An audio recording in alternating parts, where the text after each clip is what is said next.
this week's episode, the Rugby Nerds talk about the upcoming clash between the Springboks and the Wallabies, the return of Captain Siya Kolisi, and JP's 1-minute rant. Hello, I'm Adrian. I'm Jean-Pierre. And this is the Rugby Nerds. Well, guys, eventually now, Rugby Champs upon us.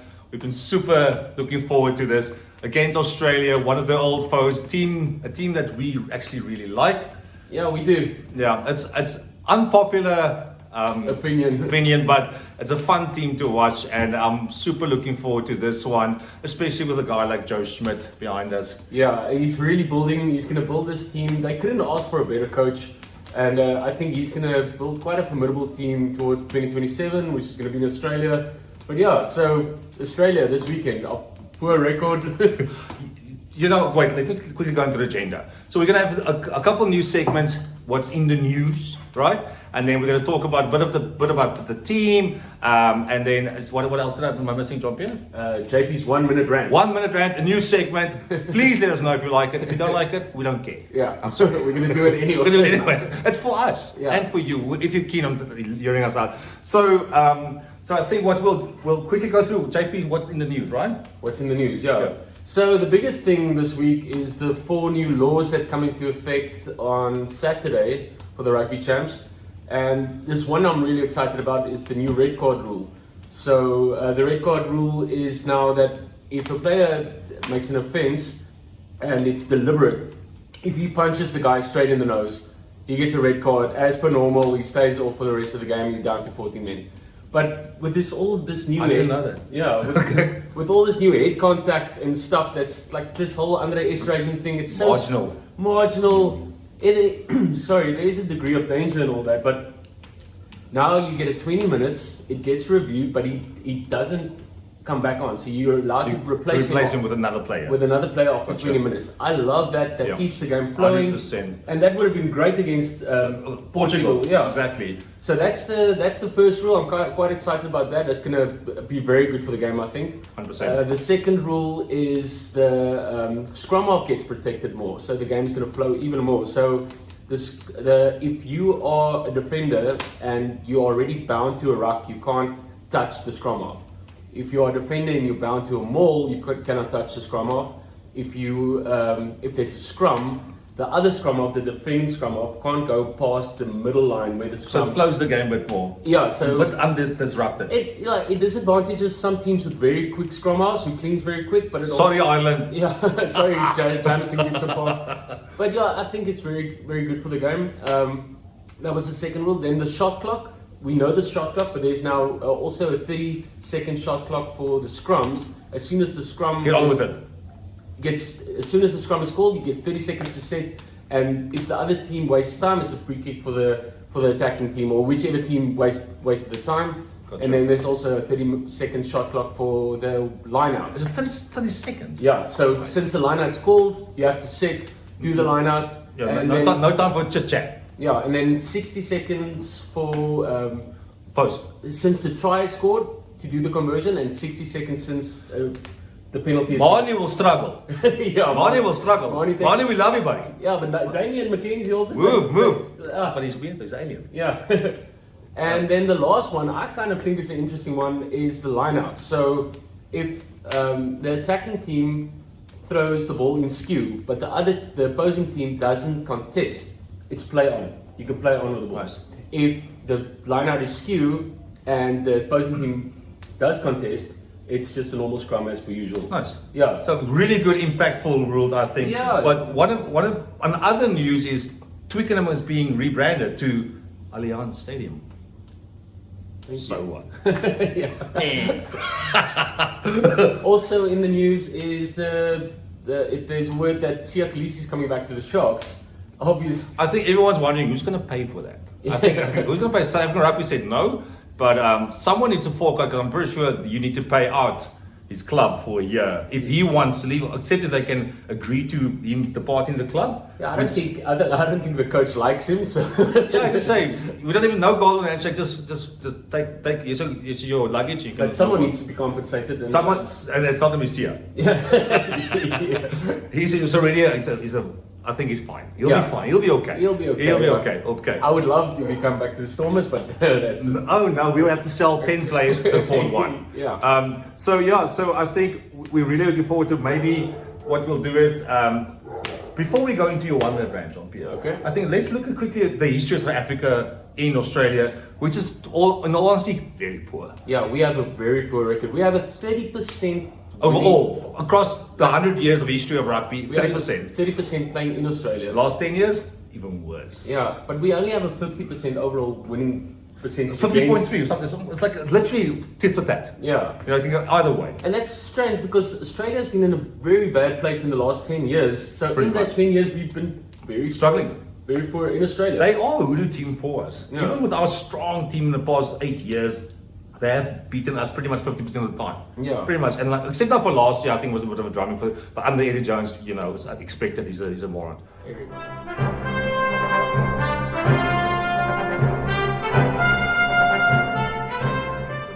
Everybody Yeah. arrogant. We were just discussing like what an arrogant guy to walk in there. Yeah, you know me, mate.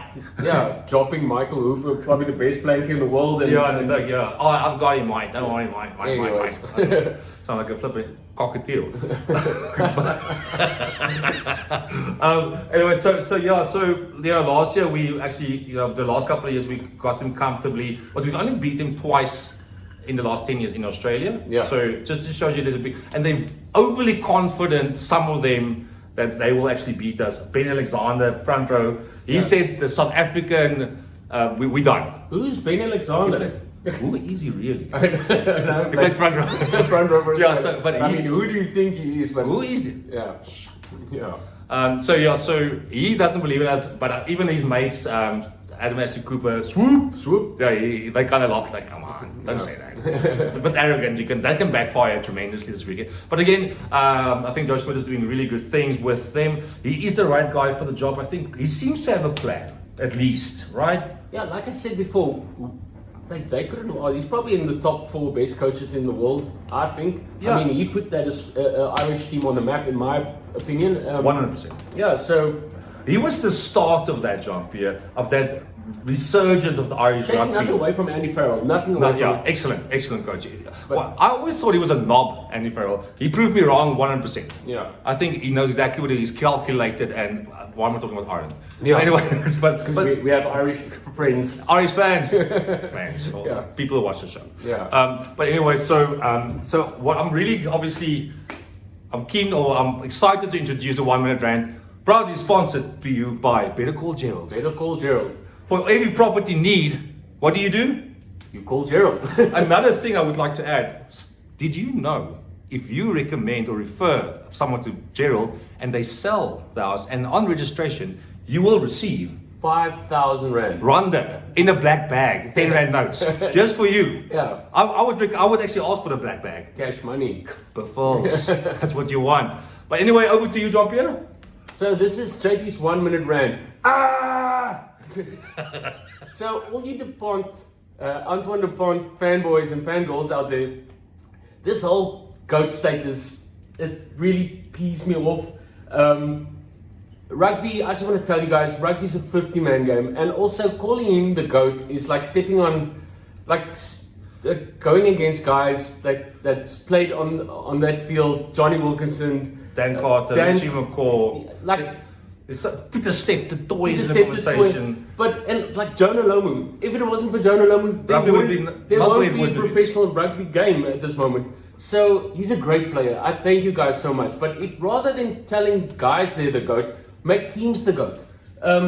Teams that maybe have won 4 World Cups, 2 back-to-back last year. Call them the GOAT, not one player. Because if you say Antoine Dupont is the GOAT, why is Peter Steph the toy not the GOAT? So all I'm saying is, get off your high horses. He is a great player, but I would never go as far to say he's the greatest of all time, because he is not yet. Maybe one day, but he's not. That is the 1 minute rant for today. John Kerwin, I'm coming for you. Oh yes, 100%. Nice one, G. Again, proudly sponsored by Better Call Gerald. For any sale, buying, selling, please call him. His contact details will be at the bottom here. Reach out to him. He's again very professional. I think If you guys meet him, you would love him. But He knows his rugby as well. yeah, it's not bad. It's okay. I would say for 60% guy every time. But yeah, thanks again, Gerald, for sponsoring us. And now Down back to the Springboks. So, the team. Jean-Pierre, obviously, he's got everything really embedded into his head. I'm opening things here for him to say, he's like, I don't need it, man. Yeah. Grow up. Let's just quickly, I'll just run through the team. There is the big talking point about Sasha Feinberg on Ngomazulu. Is this the start of the new era? Yeah, so that's what we're just saying. Before I run through the team, the big news was Sasha starting in 10 in place of Andre Pollard. I'm very excited about this. I'm a big Andre Pollard fan. Me too. But maybe it's time. I like the guts that Rusty's showing to give this guy a go against. And Australia's the perfect team for him to go and do it. To really explore or expose himself. Yeah. Listen, this guy is super talented. Jean-Pierre, in your opinion, what is his strong points here? Is it more of the running game, or do you think he's an overall good player? He's just a good ball player, and he's got this confidence that I haven't seen in a rookie in a long time. He's like, he steps in older soul. Yeah, he's just so relaxed, and that makes me think of a guy like Dan Carter back in the day when Dan Carter came onto the scene. Very fair point. He's so relaxed. It looks like he's got a ton of time every time he touches the ball. So let's see what he does on fly. And it's so strange that I thought he'll get his first start at fullback in place of Balila and Because of Andre Pollard. Because of Andre Pollard. But bold call, I like it. I don't know what you guys think, but I think it's... Yeah, please let us know what you think. Do you think we're talking absolute nonsense? Do you disagree completely? I think you can't ignore the talent. I think that's what's on the cards here. And, you still have Andre Pollard in the mix, and Andre can play center. And they can chop and change, right? And saying that also, maybe this lights that fire that Andre Pollard needs to get back to top form again. He does look like a spoiled brat sometimes, doesn't he? Yeah. No, he really doesn't. But we know he's good, and we know he can play the game line. He just doesn't do it anymore. And with this new attacking game plan that we have, I think maybe Andre Pollard comes up in the second half and just runs the crap out of Australia. Yeah, but you can chop and change, right? Willie can go off. Sasha can move to fullback. I don't know to fly out inside center, whatever. So you can really, chop and change. One thing I am concerned about when it comes to Australia and South Africa, what Ireland exposed us in was that 2-1 ball. Yes. They ran in pods. They ran in pods and they played back the whole time, and that really exposed our defense. Yeah. Because we have a rush defense, and our rush defense didn't work with that. No, because you don't expect a forward to put another forward into yeah. So I'm expecting that to happen a lot on Saturday. I don't think they'll try and. I think they will try and keep possession and they will try and play freely as much as possible because that'll put us under pressure, especially if they can execute. Execution is key here, right? Yeah. So I don't necessarily think it might work with them because they are a growing team. I think they'll be excellent after this year. I do think they'll be put under tremendous pressure that they weren't used to in the. Because look at the Welsh teams, unfortunately, they're in a very bad place. And Georgia, not even Georgia went with the best team. No, that's true. Eh? So I am glad that Australia is showing improvement, but I don't think they're there yet. It'll be interesting to see what jokes when it comes. It's even more interesting what Rassie comes up with because Rassie is innovative. Yeah. Well, I'm interested to see what it does. But anyway, like I said, so I just wanted to highlight Sasha because we're not going to talk about each player again because them by now. Yeah. So and JP's boring. Yeah. So Sasha is the big talking point, and then the other one obviously is Elrich Lowe at 8th man because he's predominantly played flank this year. So for Roos to get dropped, and I saw Roos has got an injury as well. Maybe that was part of it, but. Not really, but we wanted Elrich Lowe to play. We actually wanted Cameron Arnekom to play, but he'll probably get his chance also maybe I think later in this year. I'm excited to play Elrich Lowe because he's a proper... He's tough man. He's proper... Juwan Smith. He's more the mould of Dwayne Vermeulen. It's a tough rugby player. Yes. And even Roos is reckless in a sense of where it almost comes when it comes across as dumb. Yes, and then also we said, and Adrian has been saying this week in and week out, that Kwagga is best suited playing off the bench. I'm so glad he's there. It doesn't work for me as a starter. So I listened to Schalk Burger's podcast the other day. He said exactly the same thing. He doesn't have the impact from the start. No, it's almost like, that ball of energy in the second half when he comes on. It really takes people off guard, and the tackle fight is amazing. Yeah. Which you don't have with him starting, because everyone's kind of full and all power in there. But in any case, one thing I'm also kind of excited. I hope he's injury free. Is the Etzebeth Ergis Snyman combination? Yes, that's very exciting. Because Ergis Snyman, the way his form was for the past few weeks, right? There's glimpses of like star. Can I quickly stop you there? Let's maybe, because we have a bit of time, let's just quickly go through the forwards. We got Oxentree, Bongi, Malherbe, Snyman, Etzebeth, Kolisi, Pieter Steff, and Aldergelou. Yeah. So Snyman promoted to the starting lineup. Well deserved. Yeah. Well deserved.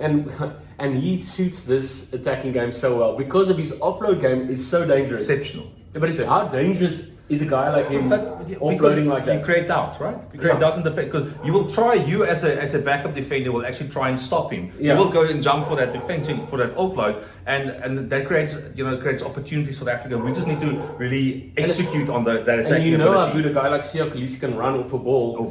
Yeah. I hope we run in the wings again. Yes, Yeah. but yeah. So a guy like Ergis Snyman, who's a tall lock, can open up a game because of his offload game. So that's also he's also a little bit of a injury.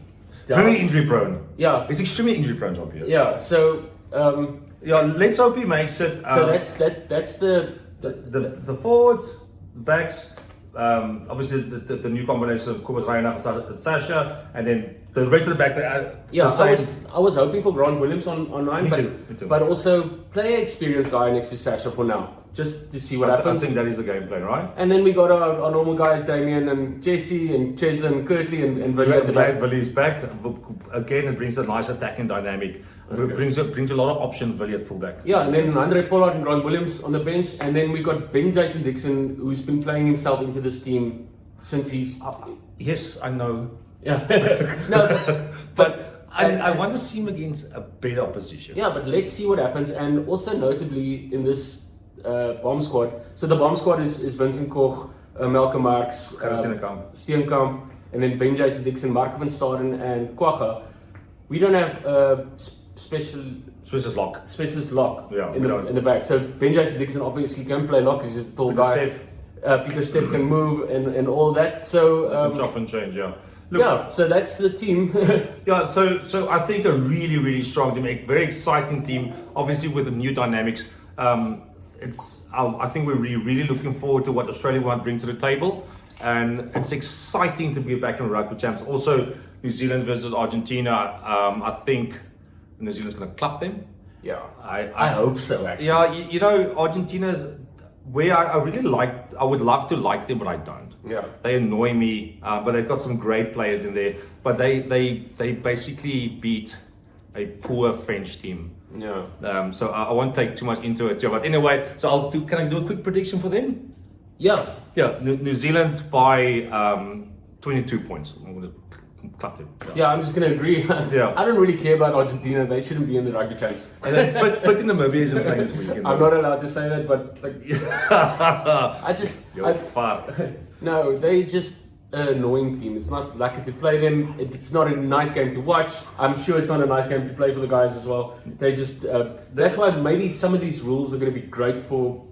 It's consistency, let the game flow. It doesn't play into their rugby field and into their sphere of play. Yeah. I mean, the Argentina boring type of style. No offense, Argentina, but you're not fun to watch. It's not great watching. Yeah. So quick one. So when it comes to South Africa versus Australia, Jean-Pierre, it's in Brisbane. Very poor hunting ground for us there. Actually, a disastrous hunting ground for us there. Yeah, and obviously it depends on what Sasha's going to do on the day. Is he going to show up for this game?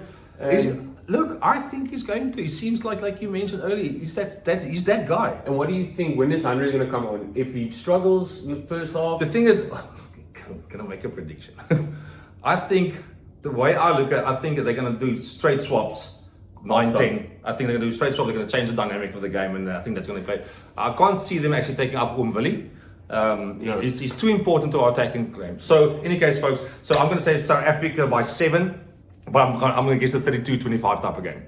Okay. I'm gonna, again, I'm always wrong, but I'm gonna go 42-23, something like that. I think we're gonna score a lot of tries.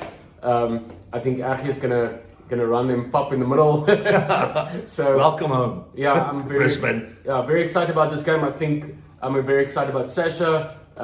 It's going to be awesome. Guys, let us know what you think. Please like, subscribe, ring the bell, and comment on this stuff. And, thanks for watching. Thanks for watching, guys. Love you. Peace.